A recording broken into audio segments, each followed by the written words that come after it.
would like to see a show of hands, but with these lights, I don't think that's possible. So if you would, give me a healthy, oh yeah, if you've ever experienced the rush of fear, the kind that your mind is screaming, the bear is coming to get you when there is no bear. Excellent. Me too. Actually, that's how I spent most Sundays as a teenager. See, growing up, I attended a small church where the members helped with the Sunday service. And whenever it was my opportunity, there I was, palms sweating, my heart racing, and worst part, you could actually hear my voice quivering.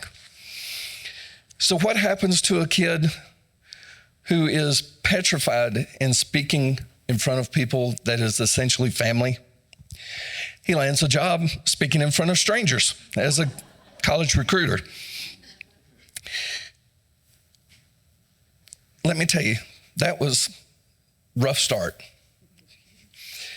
But through a lot of repetition and the tremendous support of a tenacious academic dean, I managed to get past those initial fears. Now, in that process, I became better at speaking, but I had not necessarily become better at communicating. And if you don't believe me, ask my wife about when we first got together. Yeah, that's another story. But then one day I found a quote from Maya Angelou that said, "I have learned that people will forget what you've said, people will forget what you did, but people will never forget how you make them feel." And that changed my life. How? Because I realized that that quote is the foundation for all of our communication at all levels.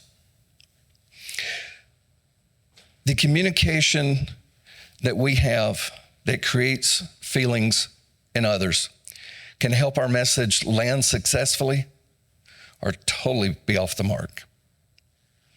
Communication is about the connection, not the content. Now, see, I currently work as a recruiter for a healthcare system. And recently I was doing a presentation with a group of students.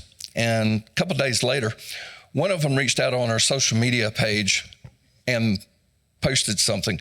And I wrote it down so I would make sure that I quoted it correctly. "Mr. Kevin sold me with his genuine care and compassion. I can't wait to finish school." I made a connection.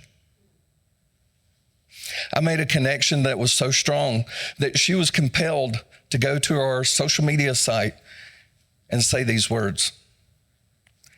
But I also made a connection that was strong enough that she's excited about finishing school and coming to work for us.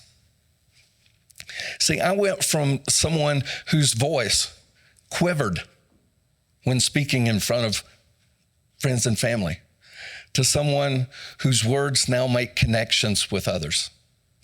Since finding Maya Angelou's quote, it has become my mission to help you become the creator that will allow communication be to a point where people understand that you will never allow them to not feel. Thank you.